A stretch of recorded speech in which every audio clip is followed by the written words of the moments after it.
Corporate radar में बात BEML की, कंपनी के बिजनेस आउटलुक पर मैनेजमेंट से बात की जी बिजनेस के एग्जीक्यूटिव एडिटर स्वाति खंडेलवाल ने। आइए आपको ये पूरी इंटरव्यू सुनाते हैं। सर बहुत बहुत स्वागत है आपका ऑन जी। सबसे पहले सर मैं आपसे नंबर्स मैं जो देख रही थी उसमें देखा मैंने कि मार्जिन्स और एबिटा बढ़ा है, हालांकि रेवेन्यू में थोड़ा सा डिप आया है जो क्वार्टर गया, अगर हम ईयर ऑन ईयर बेसिस पर स्टैंडअलोन पॉइंट ऑफ व्यू से देखें तो हमें पहले समराइज कर दें, अगर पहली परफॉर्मेंस Q4 कैसी थी और जो रेवेन्यू में डिप था वो किस वजह से था? Q4 में अगर देखें पिछले साल में, हाँ हमारा Q4 में रेवेन्यू में डिप था, लेकिन वॉल्यूम ऑफ प्रोडक्शन जो है वो ज़्यादा है। इसलिए क्योंकि लास्ट टू लास्ट ईयर में हमारा कुछ main line electrical multiple unit बन चुके थे और वो हम लोग को क्लियरेंस लास्ट महीने में मिला, इसलिए हम लोग को last to last year Q4 ज़्यादा था VOS से।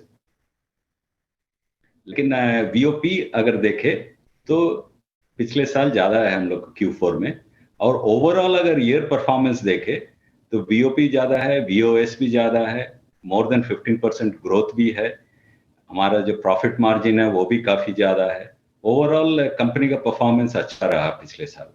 ओके, तो परफॉर्मेंस अच्छा रहा, और वो जो लाइक टू लाइक कंपैरिजन नहीं कर पाएंगे अगर रेवेन्यू की बात की, वो आपने क्लैरिफाई किया।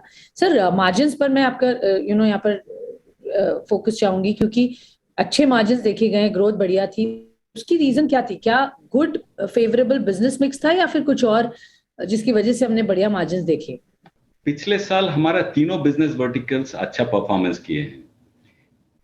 उसका पहले हम लोग को क्या होता था, माइनिंग एंड कंस्ट्रक्शन और रेल एंड मेट्रो का परफॉर्मेंस अच्छा रहता था, डिफेंस का टर्नओवर कंट्रीब्यूशन उतना ज्यादा नहीं रहता था पिछले साल, लेकिन डिफेंस में काफी ग्रोथ हुआ है, करीबन मोर देन 60% ग्रोथ हुआ है डिफेंस में।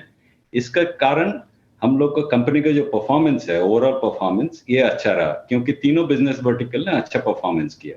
तो तीनों बिजनेस परफॉर्मेंस वर्टिकल्स ने परफॉर्मेंस अच्छा दिया, उसकी वजह से डिफेंस में पर्टिकुलरली आपने अच्छा ट्रैक्शन देखा। सर ये मोमेंटम कंटिन्यू होगा? Defence will continue to pump in? इस साल भी डिफेंस का परफॉर्मेंस और अच्छा रहेगा, almost same amount of growth रहेंगे इस साल भी, और इसका चलते हम लोग टर्नओवर में काफी फिर से हम लोग 15% का ऊपर ग्रोथ एक्सपेक्ट कर रहे हैं इस साल भी।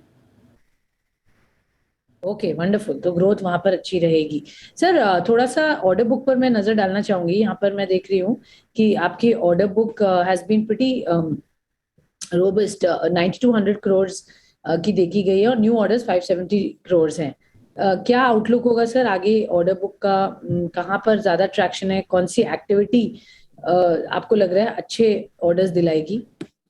देखिए, माइनिंग एंड कंस्ट्रक्शन में हम लोग को साल का अंदर ऑर्डर्स मिलता है। माइनिंग एंड कंस्ट्रक्शन में करीबन अभी 600 करोड़ का ऑर्डर है, और वो हम लोग करीब 2000 करोड़ तक ले जाने की कोशिश कर रहे हैं। रेल एंड मेट्रो में 3500 करोड़ का ऑर्डर है, और काफी सारे मेट्रो टेंडर्स में हम लोग पार्टिसिपेट किए हैं और पार्टिसिपेट भी करेंगे, इसलिए रेल एंड मेट्रो में भी काफी उम्मीद है कि और 2-3 हजार करोड़ का ऑर्डर बुक बढ़ जाएगा इस साल।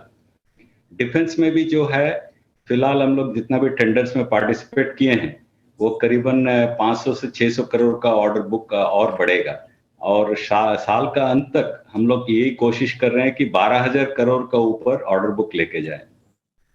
12,000 से ज्यादा साल के अंत तक ऑर्डर बुक आप एक्सपेक्ट कर रहे हैं, और अलग अलग वर्टिकल्स की आपने बात की। सर कॉस्ट रैशनलाइजेशन पर कुछ फोकस है कंपनी का? क्या मेजर्स ले रहे हैं? How you dealing with rising raw material cost, क्योंकि उसका बहुत सारी कंपनीज पर असर पड़ रहा है। जी, राइजिंग मटेरियल कॉस्ट का चलते काफी असर पड़ रहा है। माइनिंग एंड कंस्ट्रक्शन प्रोडक्ट्स जो है वो हम लोग हर साल हम लोग को ऑर्डर मिलता है, इसलिए टेंडर में हम लोग पार्टिसिपेट अभी कर रहे हैं, तो मटेरियल कॉस्ट जितना भी बढ़ा है उस हिसाब से इक्विपमेंट कॉस्ट भी थोड़ा बहुत बढ़ रहा है, इसलिए माइनिंग एंड कंस्ट्रक्शन प्रोडक्ट्स में उतना ज्यादा फर्क नहीं आएगा। और डिफेंस और मेट्रो का ऑर्डर्स अगर देखें तो ये हम लोग को लॉन्ग टर्म ऑर्डर्स है, ये हम लोग को काफी पहले ऑर्डर मिल चुका है, और हम लोग वेंडर्स को ऑर्डर ऑलरेडी प्लेस कर चुके हैं लॉन्ग टर्म ऑर्डर्स, इसलिए ज्यादा फर्क नहीं पड़ेगा।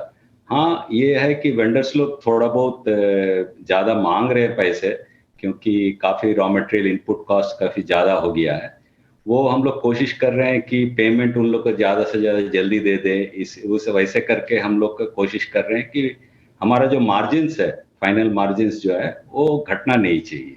सर मार्जिन्स पर क्या आउटलुक है, बैंड जिसमें मार्जिन्स रहेंगे, क्योंकि अभी 13.7% आपने लास्ट क्वार्टर में दिखाया, तो क्या ये मोमेंटम रहेगा in terms of margins going forward?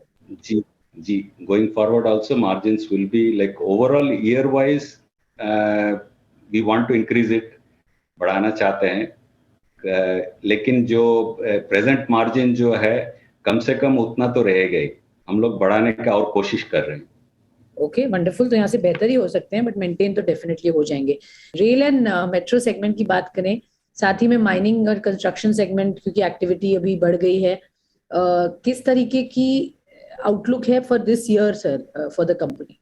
इस ईयर भी हम लोग 15% ग्रोथ का उम्मीद लगा के रखे हैं, जो कि हम लोग को करीबन 4,700 से 4,800 करोड़ का जो रेवेन्यू होना चाहिए हम लोग को। हम लोग को तो कोशिश यही है कि इस साल हम लोग 5,000 करोड़ क्रॉस कर जाए, लेकिन प्लान हमारा वही है। लेकिन हम लोग जरूर 4,700 4,800 करोड़ का रेवेन्यू हम लोग को बन जाएगा इस साल। ओके ओके, तो ये तो रेवेन्यू की बात हुई। सर डिफेंस एरोस्पेस में कुछ नई अपॉर्चुनिटीज आप देख रहे हैं? गवर्नमेंट ने कई बड़े एक्विजिशंस भी क्लियर किए हैं from Indian companies. Would there be any indirect direct impact on you on account of that sir? जी, जो हमारा जो हाई मोबिलिटी व्हीकल्स है उसका काफी सारे ऑर्डर्स मिलेंगे। जितने भी ऑर्डर्स है अभी रिलीज का उम्मीद जो किए हैं, जो बताए गए हैं, उसमें से हम लोग को ऑर्डर्स काफी मिलेंगे। और जो हमारा गवर्नमेंट का जो आत्मनिर्भरता का जो प्लान है उसका चलते हम लोग को काफी फायदा हो रहा है। स्पेशली डिफेंस में भी फायदा हो रहा है और माइनिंग एंड कंस्ट्रक्शन में भी फायदा हो रहा है, जहां पर हम लोग को हाई एंड डंपर्स का ऑर्डर्स मिले हैं, रोप शॉवेल का रिसेंटली हम लोग को ऑर्डर्स मिले हैं। तो ये जो गवर्नमेंट का जो फैसला है अपना देश में बनाने का, ये हम लोग के लिए काफी फायदेमंद हो रहा है। ओके, देश में बनाने का आत्मनिर्भर का एडवांटेज आपको मिल रहा है। सर एक सवाल जिस इन्वेस्टमेंट पर मैं जरूर जानना चाहूंगी, बहुत समय से अप्रूवल्स आर इन प्लेस, तो अभी कब कितना समय और लगेगा? क्या सिचुएशन है डिस इन्वेस्टमेंट प्रोसेस को लेकर? अपडेट क्या है सर? हमारा जो सरप्लस लैंड जो है उसका जो स्कीम ऑफ अरेंजमेंट है दूसरा एक कंपनी में मूव करने के लिए, वो अभी मिनिस्ट्री ऑफ कॉर्पोरेट अफेयर्स में है और अगला मीटिंग इस महीने के मिडिल में है। और वो मीटिंग के बाद हम लोग को उम्मीद है कि हम लोग को अप्रूवल मिल जाएगा उस स्कीम ऑफ अरेंजमेंट का। उस स्कीम ऑफ अरेंजमेंट का अप्रूवल मिलते ही धीरे धीरे जो सरप्लस लैंड्स है वो उस कंपनी में शिफ्ट किए जाएंगे। और डीमर्जर होने का बाद फिर उसका बाद जितना भी बिड्स वगैरह है वो सब दीपम कोशिश लगा के रखे हैं कि जल्दी से जल्दी प्राइवेटाइजेशन कंप्लीट हो जाए।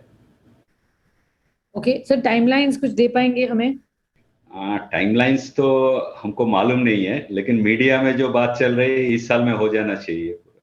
ओके सर, मीडिया में जो बात चले, बहुत बहुत धन्यवाद आपका हमें समय देने के लिए, हमसे बात करने के लिए। शुक्रिया सर, थैंक यू। शुक्रिया।